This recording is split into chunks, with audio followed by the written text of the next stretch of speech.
It's not a, okay, can I do this incredible feat that's going to blow my mind 9 months later when I look back on it, but can I do this one rep right now? If you're going to give it, this is the time to give it. Just so much gratitude that my father is there for me. None of those things happen unless there are these incredible people in my life helping me make that happen. Hello, and welcome back to Retrieving Sanity, your podcast for recovery-focused healing from addictions and traumas. Today is a special one because we're checking back in with a guest who has truly walked the walk, and he's ran the 100 miles to prove it. He's the author of Your Mindset is Your Reality, a competitive strongman, a globally ranked HIIT athlete, and the founder of Get Psyched Fitness. He joined us before to share how a single psychedelic experience helped him break generational cycles of addiction. But the question remains, once the epiphany is over, how do you do the work when the road gets long and lonely? Back for the sequel, please welcome back the man who proves you can lift heavy and run far, pretty quickly too, John Borden. What's up, Keegan? Happy to be back, brother. Oh, it's good to have you back, my friend. So last time we spoke, you told us all about your first psychedelic experience and how you were also at electronic dance carnival, I believe, and then the experiences that you had there after breaking off from your group of friends. And then after that, just everything changed, but nothing changed at the same time, right? Mm-hmm. And then that comes down to the title of the book, Your Mindset is Your Reality. It's what you can change by changing your reality in here, just by changing the way that you think about the world. And it's been a magical transition for me, and I'm so grateful to be able to speak from this perspective on. Yeah, it's amazing too because I mean, you went from just going and sitting in your apartment on the weekends feeling broke and like just beyond repair, and then next thing you know, you're like after our last conversation, I believe you actually went and ran 100 miles and then after that gave a speech. Like how did you do that? That's what the hat says, at least. Yeah. So, on November 8th, I woke up at the ass crack of dawn, 3:30 in the morning. I drove out to the other side of Tampa Bay. I started running at 5 and didn't stop until 4 a.m. the next morning. So it was 23 total hours of race time. My watch actually broke it down for me. It was like 15 hours of running, 4 hours of walking, and like 2.5 hours of not moving. I don't know if there's right. It doesn't sound it. Yeah, there's an hour missing somewhere, but you get the gist. Yeah. So it was an intense day. It was a fun day, but it was a lot different than I expected it to be for a number of different reasons. But it was so fulfilling on so many different levels, and just one of those weekends really the people that were there with me during it, and then the experience that I had of being able to talk about it and talk about the potential of psychedelics to help us reach new levels physically and in our personal lives. Just 12 hours after I finished that race, it was an amazing experience, Keegan. Oh man, that sounds mind blowing to me because like I've had a few days where I've stayed up all day and everything, but I wasn't running the whole time, you know? It was like we're going to either be doing this or that, and I had to stay up to watch people and so on and so forth, or just other instances of staying up for whatever reason. But I mean, you went and literally did 100 miles, and a lot of people have a hard time just doing 5, you know? Like, I don't know if I could do 5 right now in my physical condition, minus the foot surgery and, like, other stuff. That's kind of the thing. You just pushed past a personal barrier, right? And was it because your perspective just shifted? Yeah, man, that's exactly it. And there were so many nights when I was up until 4 a.m. for very different reasons. So just glad that this is the reason nowadays. Mhm. Um, but yeah, that's exactly it. Is if you had asked the me that inhabited this body 3 years ago, hey, do you think you'll ever go out and run 100 miles? I would have thought you were fucking stupid for even asking the question. Yeah. I was a power lifter, right? And I was a partier. Mhm. That was what I did. And running wasn't even a blip on the radar. It wasn't something I dreamed of doing. Yeah. But it started with the question of, okay, what is a way that I can challenge myself? And that started with a Spartan race half marathon 2 years ago. That Mhm. I'm actually going to run that same course on this coming Saturday, so it'll be in Wow. the past by the time this is published. But yeah, going back to the first race I ever did on Saturday, so that's going to be really fun.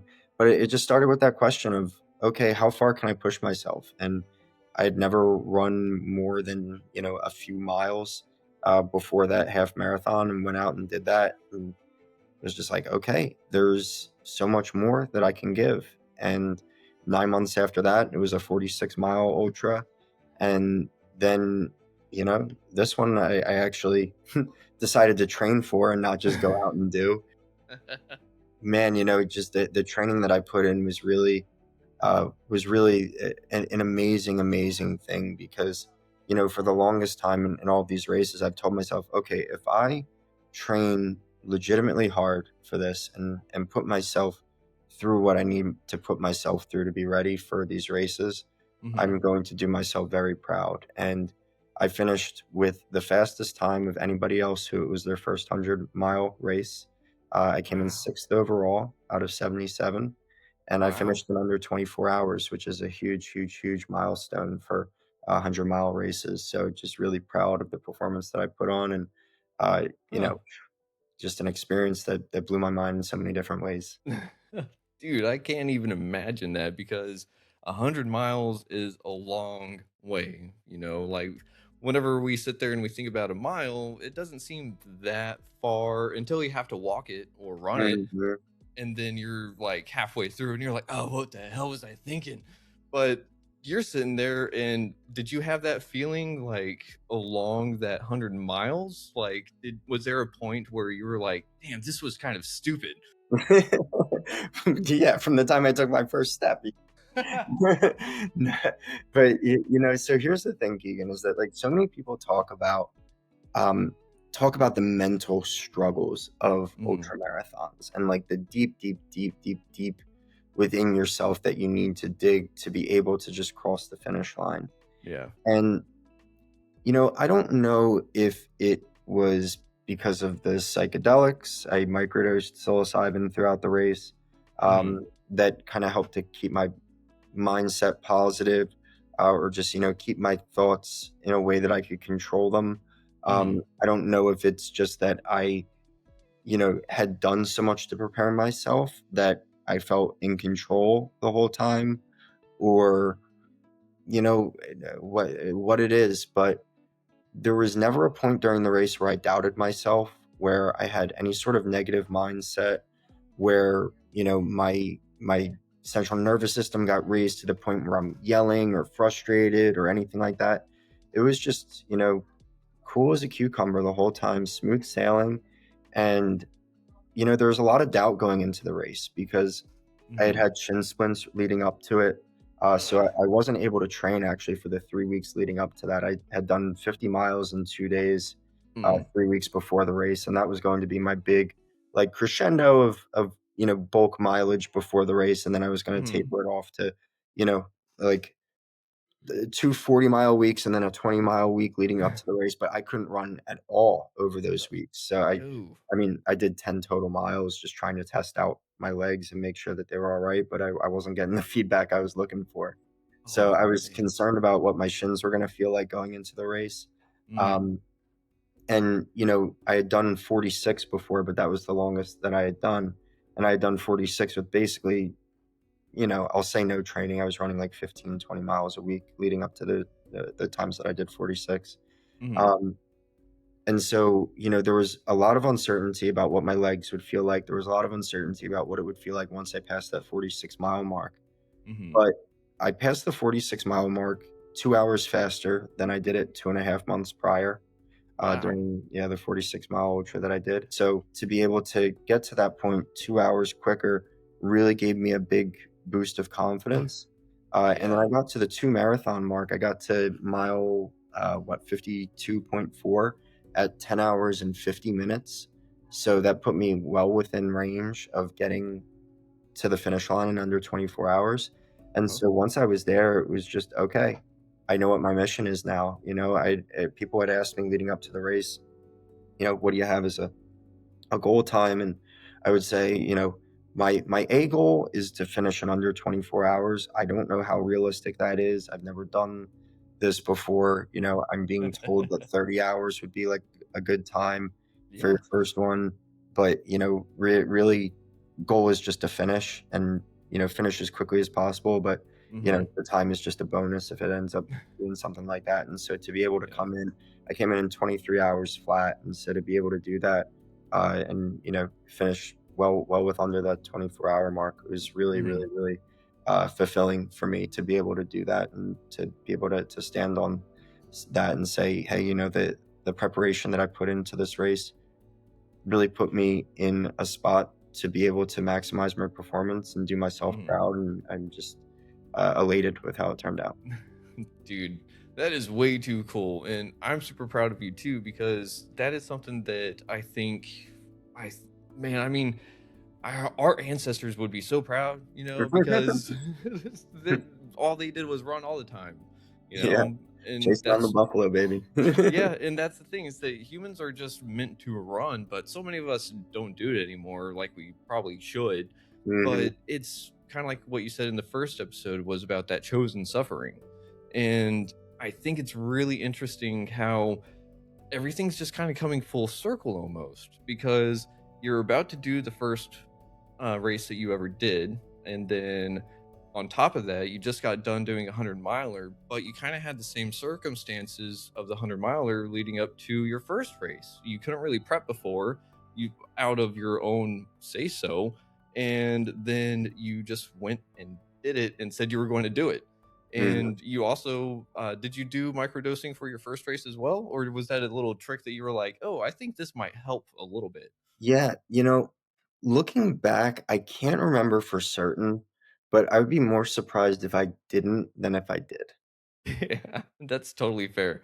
And I mean, it's one of those things that if you notice that it gives you a little bit of that mental clarity, then it's like, who doesn't want some mental clarity? And unfortunately, that's what a lot of people kind of fall into addiction to. They think that being emotionally numb and being distant from their problems on the inside is like, oh, yeah, I can focus on other things. And it's like, nah, it's just sitting there in the corner waiting for you to turn around again, you know? Yeah, that's exactly it. You can't escape it, the only escape is by embracing, and, Mm. that's like the whole fight or flight thing. You can run away from your problems all day long, but if you never confront them, you're never gonna get past it. You're never gonna it's like playing Mhm. a video game and getting to a boss and being like, "Oh, man, I can't beat that boss. I'm gonna go train more, train more, train more." Okay, well, you can Mhm. do that all you want, but until you go face that, you're not getting to the next level. Yeah. And, I mean, we sometimes are ill-equipped maybe, and so sometimes, like you said, we have to go train, we have to go grind, we have to put ourselves through the ringer on purpose to get a little bit stronger, and that's a roadblock a lot of us don't realize is there because one reason or another, our bodies may not want to cooperate with what we feel like in our brains, right? So whenever that happens, there's that kind of cognitive dissonance to where you think you're capable, but your body just won't let you do the things that you want to do. So is that kind of how you felt whenever I saw the video of you lifting that boulder and winning that competition? Can you tell us a little bit about that? What was that? Yeah, yeah, yeah. So, what you're probably talking about, it came up during the speech that I gave Mm, after the race. And so, the speech really centered around the ability of psychedelics to help us reach a new level for ourselves athletically. And yeah. that's something that I experienced during my first strongman competition. And, what you're referring to there is the Atlas stones. And, Mm. you know, Oh, yeah, okay, yeah, yeah. yeah. So Strongman is something that, like, I watched as a kid all the time. It was on hmm ESPN2 until 3 or 4 in the morning, and, hey, there we go, 4 in the morning, I was up for something. And I would stay up watching that all the time as a kid, and it hmm was kind of a dream of mine to compete in Strongman. Oh, yeah. But I've always been a small kid, I was the lightest competitor in the field in the first Strongman competition that I did, and Mm. put on a little bit of weight since then. But still, I mean, I'm a big guy compared to a lot of people, but I'm not a big guy compared to the dudes that do strongman, you know? Yeah. Um, and so I was the lightest competitor in the field, and the final event was picking up an Atlas stone, and this one weighed 45 pounds more than I did. It was Damn. 203 pounds, and I weighed 170.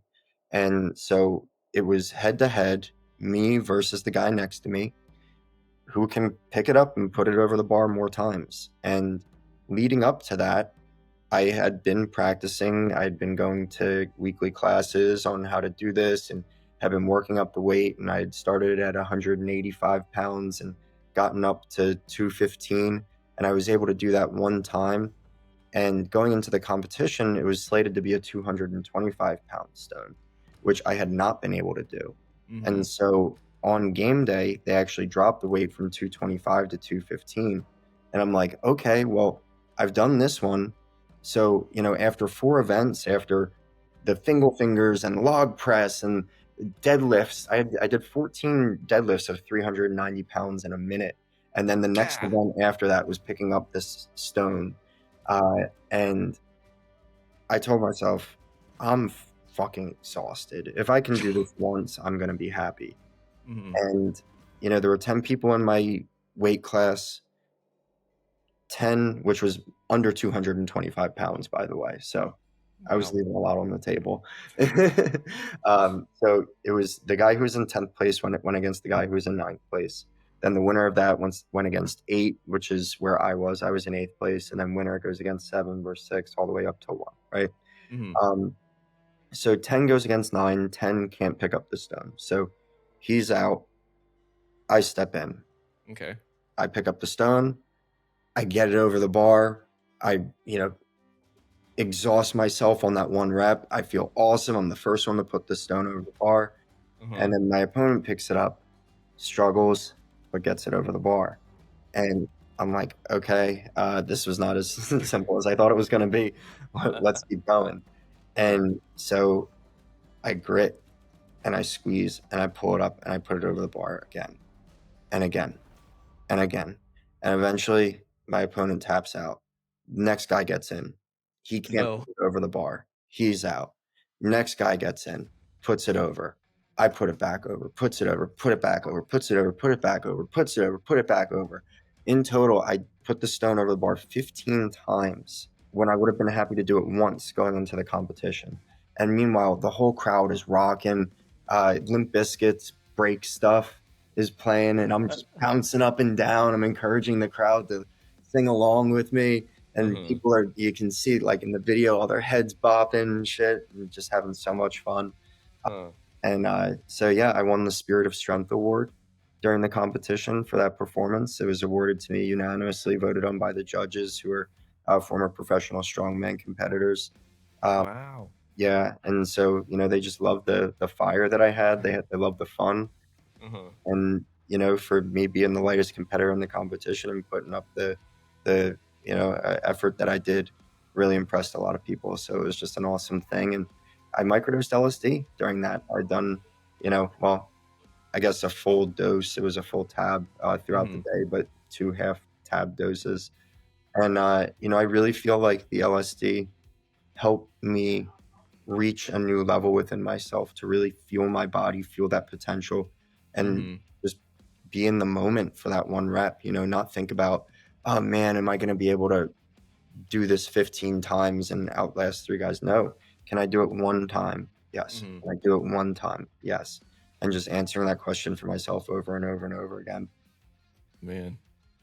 Dude, that holy shit. Like I gotta say, that is crazy because I can't even imagine doing that one time, you know? Like I could maybe get it to the bar. I don't know about over. I don't know like how tall was the bar? Like uh It chest high? was, yeah, so I'm 5'8", and it Okay. was probably like the top of my chest. It was probably like a 48 inch or maybe a little bit higher than that. Mhm. Damn, that's a lot. I do have to say, so you're sitting there, and I think you're tapping on something really important because that digging deep, like whenever people say you got to dig deep, what does that look like? Because some people may not necessarily know what digging deep is because they don't know what it feels like. They don't know where to do it for themselves. And maybe it's a little bit different for everyone. And I know for myself, if I dig deep, it kind of starts up here and I can feel the signal go down. Hmm. And like, it literally depends on how far down it goes and then kind of back up. Uh, that's what I kind of feel whenever it's dig deep. Is that from a physical sense? Like if you're in like physical competition, that's how you feel it happening? That's kind of sort of. Mm-hmm. It's also the mental aspect of it, like trying to get my body into that state, I guess. Mm-hmm. Like I may be weird because I can feel my awareness like go all throughout my body. Yeah. So like, I can give myself goosebumps and stuff like that. And so Intentionally? yeah, Wow.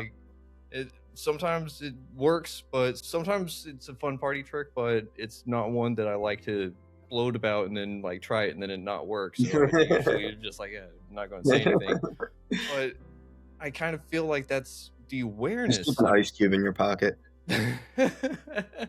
But whenever you dig deep, what does it feel like for you? How do you like? What did LSD do for you and your brain to dig deeper than before?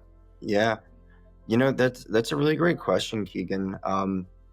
And it's one of those that I don't know if I could answer very specifically in that instance, just because when it's happening, you don't really realize that it's happening. You're just present in the moment, you Mm-hmm. know? And so, like I said before, it's not a, okay, can I do this incredible feat that's going to blow my mind 9 months later when I look back on it? But Uh-huh. can I do this one rep right now? Mm. What I would say though is that, you know, the time that I've spent with psychedelics and being alone with my thoughts and just being able to self-analyze Mhm. has really helped me tap into a primal side to myself. Mm, And okay. yeah, that's something that I think is a little bit overused terminology in today's day and age, like being primal. But Or misused? yeah, yeah, misused, overused, but like there's just an animalistic side to myself that Mhm. I've discovered. I first really felt it about 15 months ago. I was out in Colorado and I was doing a hike up Pikes Peak.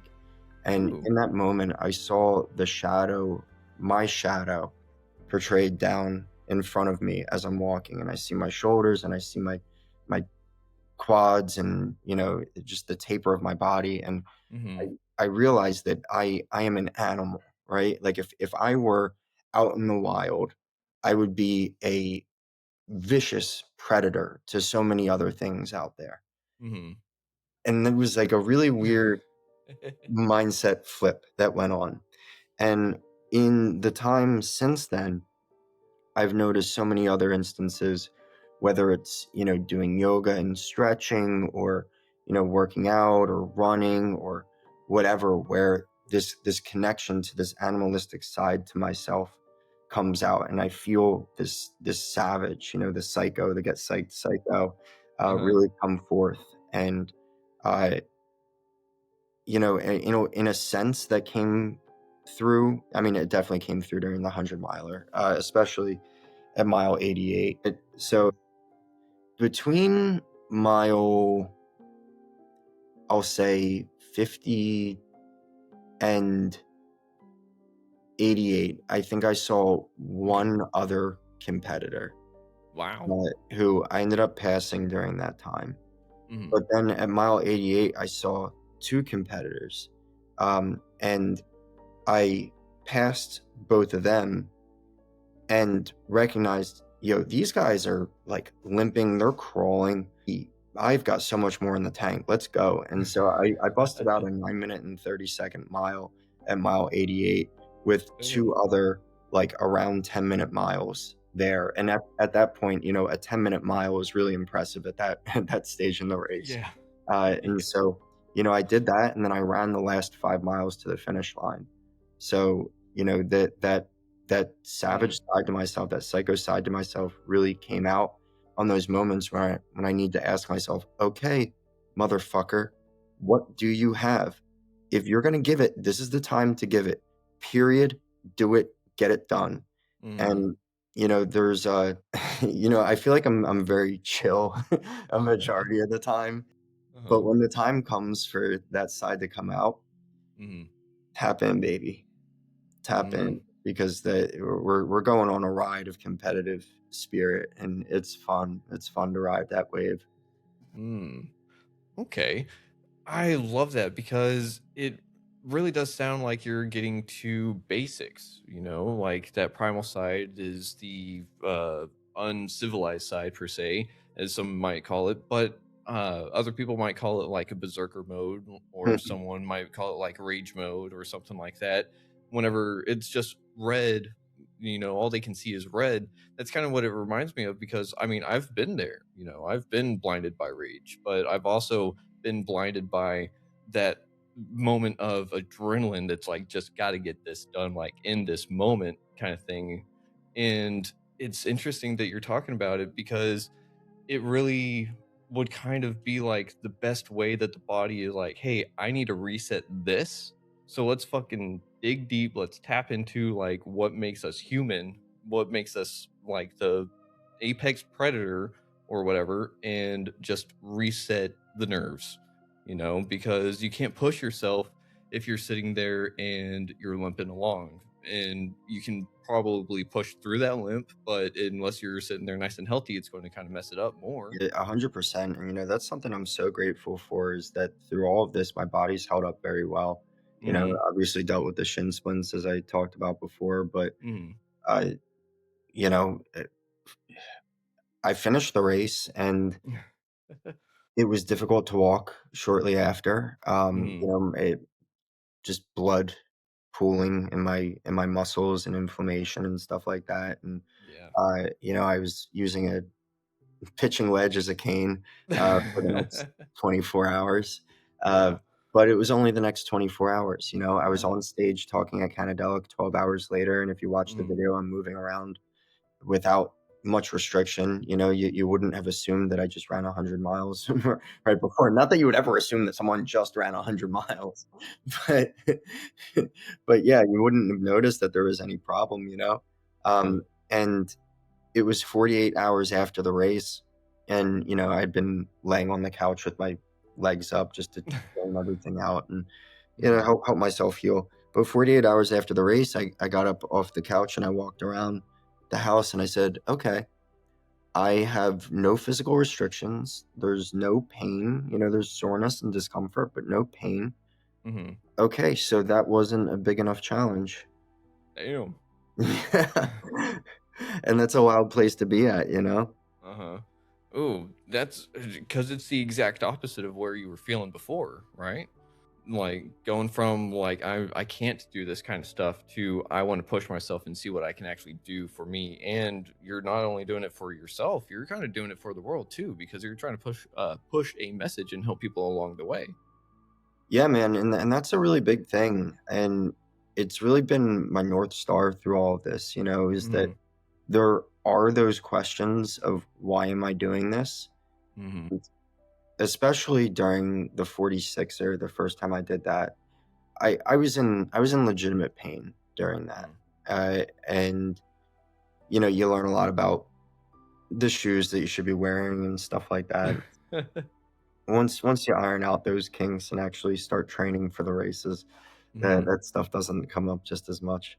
But, Oh. there were so many questions during that of, like, "Why am I doing this?" And that that realization that what I'm doing is bigger than me, and that by doing things like this, I can potentially touch so many people who wouldn't otherwise have cared to listen to my message. Mhm. It's really fulfilling, and it really makes me feel like and know that what I'm doing is good not only for me, not only for the rush that I get from the challenge, but on the type of impact that it's gonna make for people as a whole. Yeah. Yeah, for sure. Because you're sitting here trying to let people know the benefits of psychedelics and how it's not something that's just like, go escape your problems for a few hours or a couple days.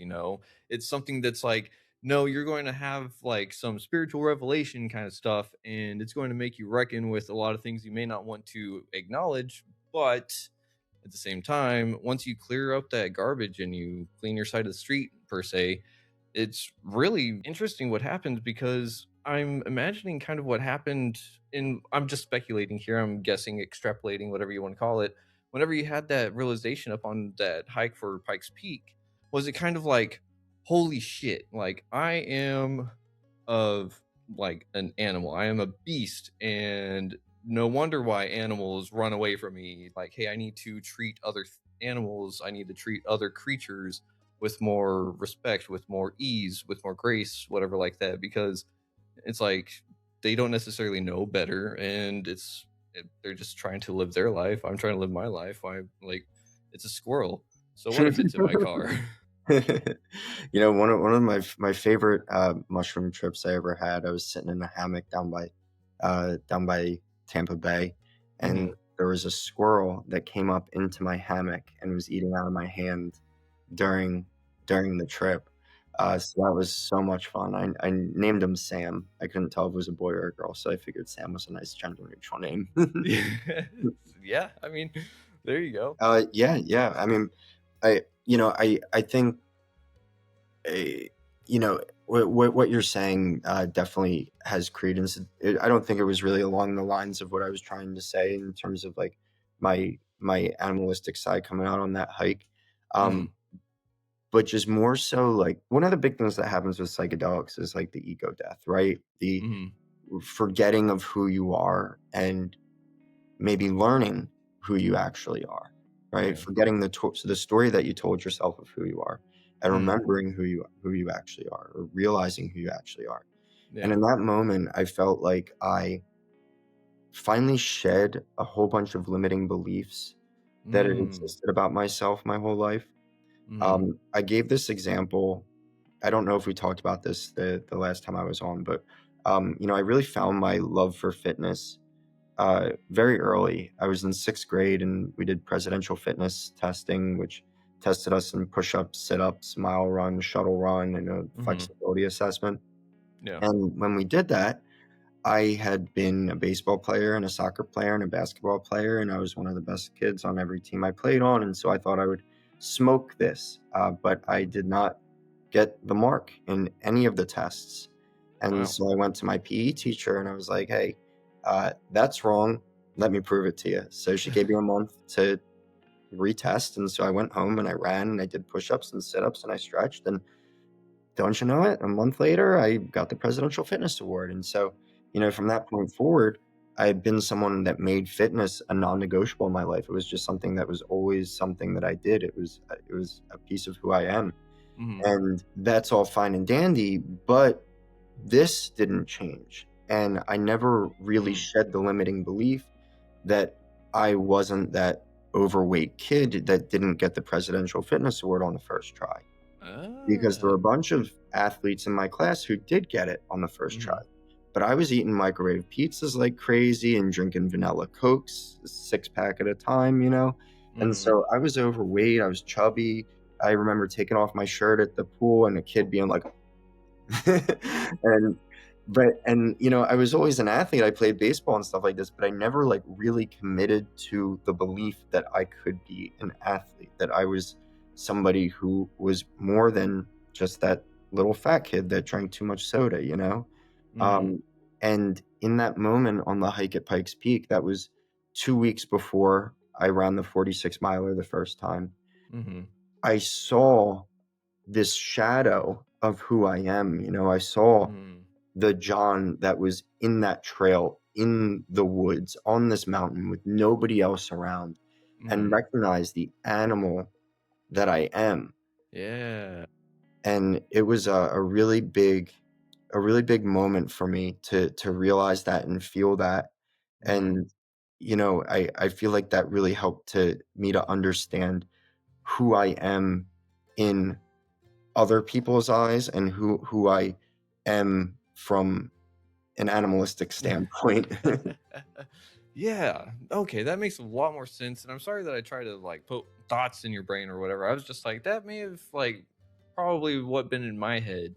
But that's more probably because in my household growing up and stuff, anger was like the prominent, like over, like probably the second overall feeling and stuff. And so that was my initial reaction or response to a lot of things. And so that is probably where that all comes into place. So I'm really glad that your revelation was totally different because that is, I mean, it's so freaking cool because that really just highlights that difference between what we see and what we perceive versus what reality is. Hmm. And that difference is what keeps a lot of us in addiction and bad cycles, bad patterns, going back to that toxic ex or anything like that, you know?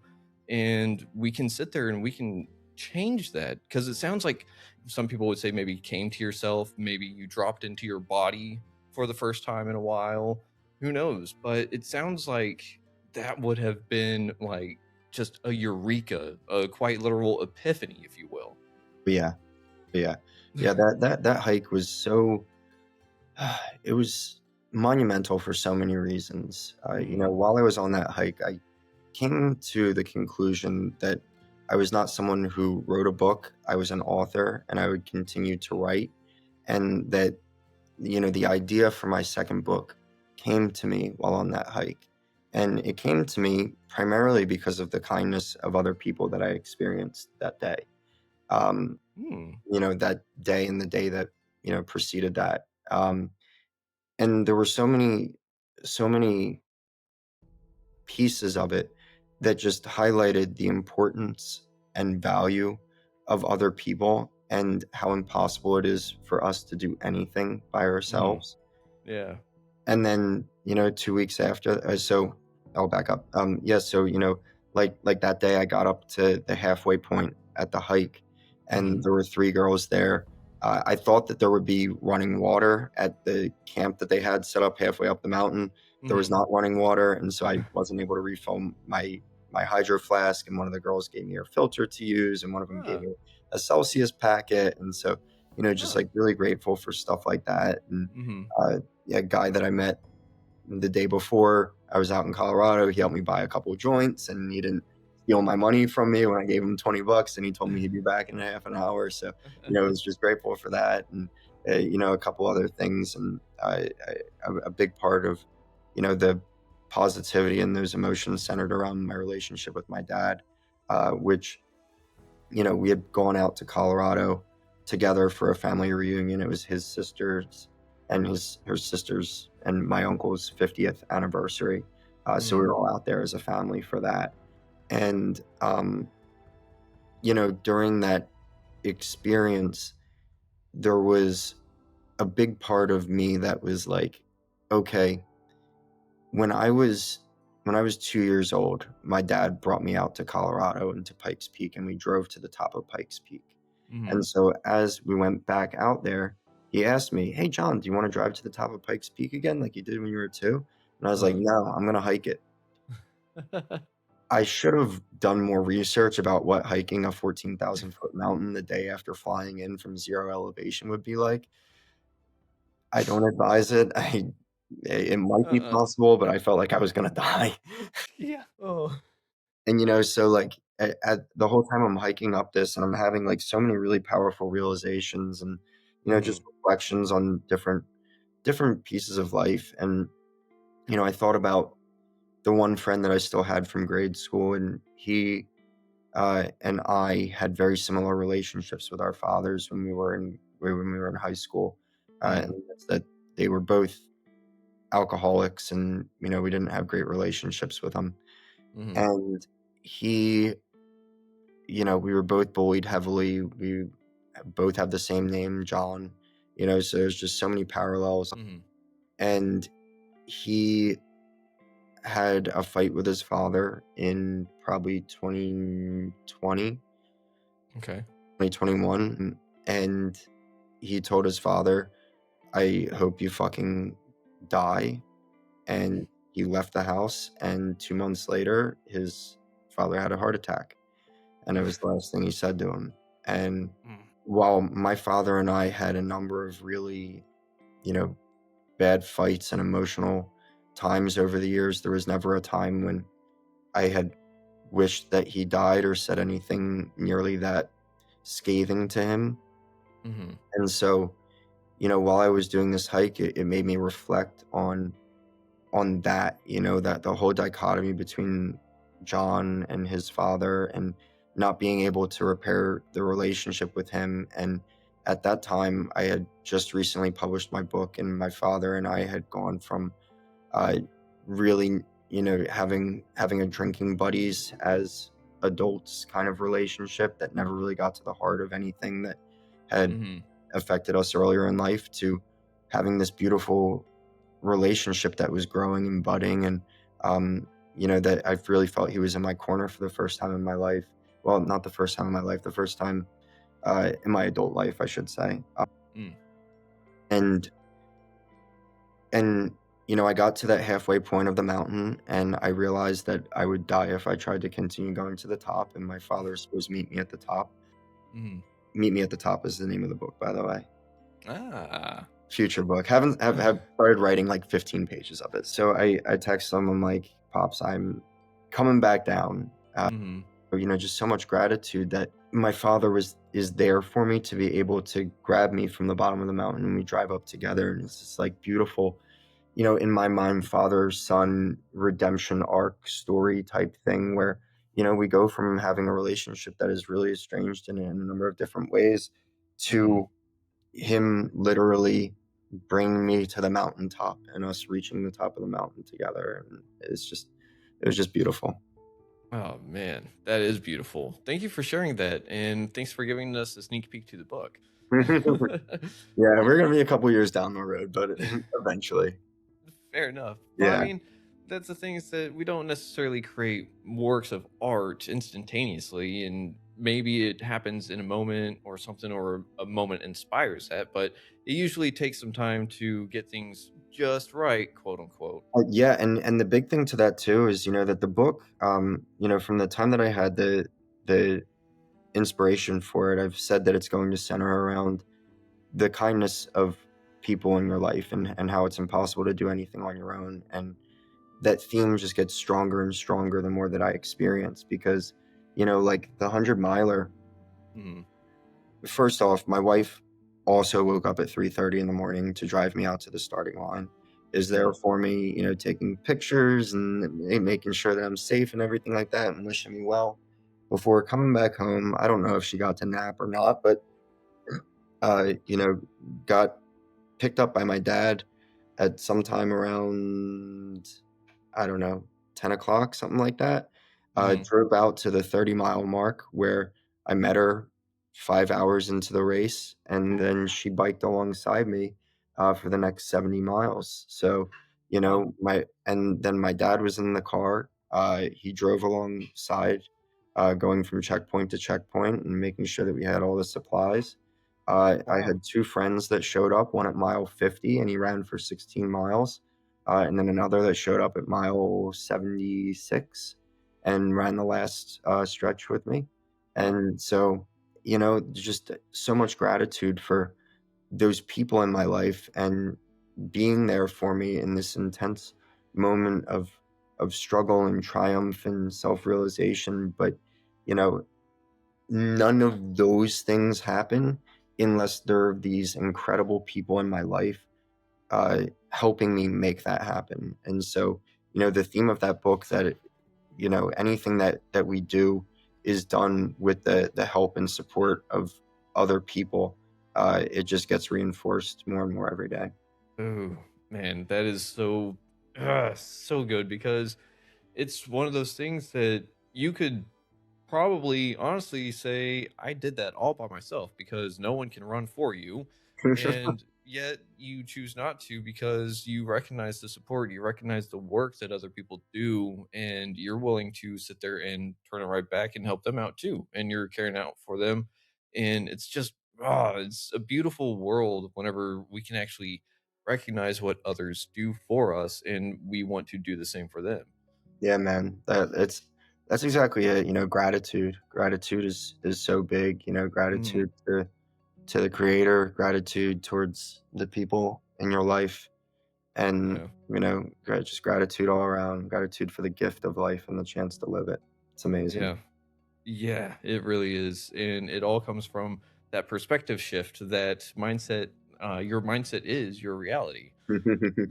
Nailed it. There's the Well, plug right there. Boop. well, John, if you're up for it, I do have a little bit of a game show ready for you. The title for our game show today is The Psyched Circuit, Heavy Lifts and Long Roads. So, John, we're putting you through a mental circuit. There are 3 stations that you have to answer as quickly as possible. Don't overthink it, just trust your gut. Are you ready? Hit me. All right. Station number 1, heavy lift, philosophy. The constraint, you must answer deep questions in 5 words or less. So, number 1, what is the heaviest emotion to carry? Guilt. Guilt. Okay. Number 2, what is the strongest muscle in the human body, metaphorically? Courage. Courage. Ooh, okay. Number 3, define sanity for a runner. Ooh. Sanity. All right, in less than 5 words. For a runner, what kept you sane while you ran? 1 bite at a time. Nailed it. Nice. All right, number 4, what is the opposite of addiction? Presence. Presence. Okay. And then last for station 1, if your trauma was a weight plate, how heavy is it today? Today it's an empty bar. Ooh. Okay. Lightweight, lots of reps, right? All right. So up to station 2, the sprint. Word association. The constraint, I say a word and you say the first thing that pops into your head as an immediate response. Silence. Disturbed. Psilocybin. Mushies. Failure. Not an option. Ooh. Dopamine. Ecstasy. Legacy. Barbell. It's a gym. Last up, stillness. I just pictured a pond. Okay. That works. That works. Last station. Are you ready? Dun dun dun. Station 3, the cool down or the wisdom. I just need you to fill in the blank. Number 1, if I could go back to the old John 5 minutes before he took the mushrooms, I would tell him blank. Not a single fucking word. Nope. Gotta experience it, man. Have fun. This is the time of your life, baby. Hell yeah. All right. Number 2, the one lie we tell ourselves about recovery is blank. You know, that's a little bit difficult for me just because my experience is so different than so many other people's. But I think that the one thing that we tell ourselves that's wrong. One lie. Yeah. Wrong One about lie. recovery. Yeah. Can I throw in mine? Yeah, hit me. That it's going to be boring. Yeah. It's about how you define fun, right? I mean, Yep. if the only thing that you think is fun is going out and getting hammered, yeah, it's gonna be boring, but it's about redefining what fun is for you, redefining what interesting is. Once you can look past that immediate fun, right? Life's a lot more fun. Yeah, exactly. And on that note, it may be fun for you to run 100 miles. I don't think it's going to be very fun for me. You can bike it first. We'll start with that. Yeah, that'll work. We'll try that. Number 3, you know you are truly healing when blank. You know you're truly healing when you don't cringe at the past. I like that one. Check mark on that one. John Borden, Mr. Strongman, we at Retrieving Sanity have decided to award you with the honorary title of the Alchemist of Endurance because you transformed the lead of your addiction into the gold of athletic and mental achievement while enduring your chosen suffering. Hell yeah, brother. The Alchemist of Alchemist of Endurance. Okay, love it. Yeah. Have you read The Alchemist? Like from the Nicholas Flamel? No. Paulo Coelho. Probably not that one. Okay. but It's probably might need to. yeah, dude. Get the audiobook. It's a 4 hour listen. Very easy. Um, and yeah, it's dope. It's dope. It's a great story about understanding potential and understanding what your true goals are in life and going towards them. So it's a really powerful story. Heck yeah, man. Actually, I had a friend that recommended it to me a year and a half ago, and I actually spoke to him on the phone today for the first time in probably a year. So Huh. funny how those things come up. Synchronicity is one of those weird things that just seems to happen the more that we're doing the next right thing, Hmm. you know? Well, John, I did forget to ask earlier today on this episode, but where can the people find you if they're looking to recruit you and your psychedelic help for fitness? Yeah, man. So easiest place is my Instagram at Johnny B, JohnniebE.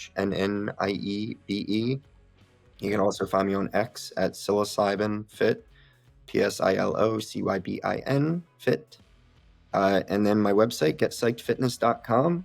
You can learn all about me, my beautiful wife, baby T, and the incredible things that we do here in St. Pete to lift up the fitness community. And you can reach out to us about working virtually, or or just say hi. Awesome. Damn, John, it's been just awesome hearing all about this, and I'm excited to see what you've got going in the future. Do you have a? I mean, you already said that 100 miles wasn't enough. So, what other? Is there a over 100 mile marathon? Like, Yeah, yeah. My uh, one of my, I guess now friends, this guy Dante just ran 500 miles on psychedelics. That was just part of like his own personal journey type thing. But yeah, there's organized races in the U.S. I think the longest one, I don't know if it's the longest, but it's the longest that I know about, is the Moab 240. It's a 238.3 mile race through the Moab Desert. Um, and so that is a potential in the future. There's an Across Florida 200, which is in November of next year. So maybe that's on the schedule. I was talking ooh, to my wife yesterday, and I said that there's three things that I want to do in this coming year. mm-hmm, One is a Spartan Ultra. So they have 31-mile Spartan races, and mm-hmm. there's one in Jersey, not far from where I grew up. So I think I'm going to make a pilgrimage back home for that in April. I want to do another 100+ mile race, but with some sort of aspect to it that makes it more challenging or interesting, whether it's a lot of elevation gain or something like that. Um, and I'm going to be an Ironman by this time next year. Ooh, I've never really swam. oh, I should say I completed a triathlon last April. okay, Up until a month before that, I had only ever really done a doggy paddle. I sink like a stone. I do not have the ability to float currently. And yeah, so in that race, I finished as the 28th slowest swimmer out of 870 people. damn, Yeah. I was the 60th fastest runner. yeah. So, you know, I'm in shape. I was in shape, right? I have no idea how to swim. When I complete a 2.4 mile swim this ye- this coming year as part of my first Ironman, it'll be a very fulfilling thing to know that I've conquered something that has been an inability of mine my whole life. So that'll be really fun. Yeah, man, that's awesome. Mhm. And I hope that we get to speak to you after that endeavor and hopefully even before that too. Hell yeah. Because hell yeah, because this has been an awesome conversation. And real quick, I just want to ask you, have you heard of Carl Bushby? I don't think so. So, for everyone out there, in 1998, Carl Bushby made a bet at a bar that he could walk from Chile to England. 27 years later, he's still walking. He survived the Darien Gap, 57 days in a Russian prison, and traversing the Bering Strait on shifting ice. What? Yeah, he's still walking to England. Yeah. Read his story. It is freaking crazy. What's the name? Carl Bisbee? It's Karl, and then last name Bushby, Bushby. It's pretty interesting. Like I don't remember if it Oh says how my much. god. Yeah, 27 years or so, and yeah, it's ridiculous. Like reading some of the stuff, I'm just like, how? He started off with $500, a paper map, and that's pretty much it. And he told himself if he has to go back for any reason or he can't cross a certain way or whatever, he returns to the exact inch where he was and then just finds another path. So I was like, But so it's like I don't remember how many times he's gone back and forth. It's a wild story. that's It's right up insanity. your alley. Yeah. Oh yeah. That's a proper psycho right there. Yeah, off of a bar bet. Who would have thought? Hey, well, Like that at is, least you know he's a man of his word. yeah, yeah, right. Well, John, is there anything that you'd like to leave the audience with this evening? No, I didn't mention my book in terms of where to contact me. Your Mindset is Your Reality is available on Amazon. It's available on Kindle, on Audible, and on Apple audiobooks. So check it out there. It's got a purple cover. Your Mindset is Your Reality. Awesome. Well, John, thank you very much for being on Retrieving Sanity again. I'm looking forward to our next conversation, and I'm just ready to hear about how many socks or shoes you had to throw away during the Ironman. So, with that, everyone out there, thank you for listening to Retrieving Sanity on WDJY 99.1 FM. And this has been Keegan. This has been John. And as always, you've got to love yourself. Try to love others if you can, but you've got to love yourself first. Call 988 if you're having a mental health crisis of any kind. And if you're in the LGBTQ plus community, you can dial the Trevor Project up in Canada. I just hope that you have a great rest of your day, evening, morning, whatever it is that you may be watching or listening. And we'll see you next time. Much love. Shalom.